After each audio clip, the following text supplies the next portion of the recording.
కాకినాడ జిల్లా పిఠాపురం సాహిత్య, విద్య, సాంస్కృతిక రంగాలకు మరోసారి జాతీయ స్థాయిలో గుర్తింపు లభించింది. ఒడిశా రాష్ట్రంలోని పూరీ కేంద్రీయ సంస్కృత విశ్వవిద్యాలయంలో నిర్వహించనున్న జ్ఞానప్రకాశ్ 10వ వార్షికోత్సవ వేడుకలకు పిఠాపురానికి చెందిన పలువురు ప్రముఖులు ఎంపికయ్యారు.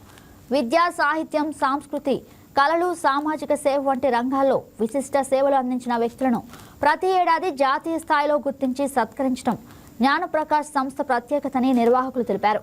2016లో ఒడిశా రాష్ట్రంలోని బౌద్ధ్ కేంద్రంగా ప్రారంభమైన జ్ఞానప్రకాశ్ పత్రిక గత 10 ఏళ్లుగా దేశవ్యాప్తంగా వివిధ రంగాల్లో విశేష సేవలు అందించిన వారిని గుర్తింపు పురస్కారాలతో సత్కరిస్తుందని వివరించారు. ఈ ఏడాది ఆంధ్రప్రదేశ్ నుంచి ఎంపికైన విశ్రాంత ఉపాధ్యాయుడు, సిసిఆర్ రిసోర్ట్స్ పర్సన్ కేవీఎస్ఎస్ ప్రసాద్కు జాతీయ స్థాయి గౌరవ అతిథి ఆహ్వానం అందిందని తెలిపారు. ఆయన సిఫార్సుల మేరకు పిఠాపురంలోని 115 ఏళ్ల చరిత్ర కలిగిన శ్రీ సూర్యరాయ విద్యానంద గ్రంథాలయం, మన ఊరు మన బాధ్యత స్వచ్ఛంద సేవా సంస్థతో పాటు విద్య, సాహిత్యం, కళలు, సామాజిక సేవ రంగాల్లో విశిష్ట సేవలు అందించిన పలువురు ప్రముఖులను జ్ఞానప్రకాశ్ సంస్థ సత్కారాలకు ఎంపిక చేసినట్లు వెల్లడించారు. 2వ తేదీన ఒడిశా రాష్ట్రం పవిత్ర పుణ్యక్షేత్రమైన పూరిలో కేంద్రీయ విశ్వవిద్యాలయం నందు, సంస్కృత విశ్వవిద్యాలయం నందు జ్ఞానప్రకాశ్ సంస్థ 10వ వార్షికోత్సవాన్ని నిర్వహించబోతున్నారు. ఈ సంస్థకు మరి నన్ను గౌరవ అతిథిగా, రాష్ట్ర ప్రతినిధిగా ఎంపిక చేసి ఆహ్వానించడం జరిగింది.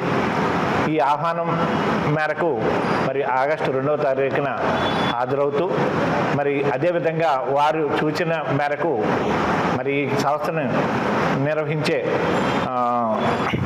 జ్ఞానప్రకాశ్ స్థపతి, మరి వ్యవస్థాపక అధ్యక్షులు, అలాగే మరి సరోజ్ కుమార్ షాహు గారు ఎడిటర్గా, సబ్ ఎడిటర్గా అబ్బికా స్వైన్ వారు నిర్వాహకులుగా ఈ కార్యక్రమాన్ని నిర్వహిస్తున్నారు. ఈరోజు మన ఈ కార్యక్రమానికి ఏర్పాటు చేయడానికి కారణం మన సిసిఆర్టీ ప్రసాద్ గారు, కేవీఎస్ఎస్ ప్రసాద్ గారుగా వారు మా మిత్రులు.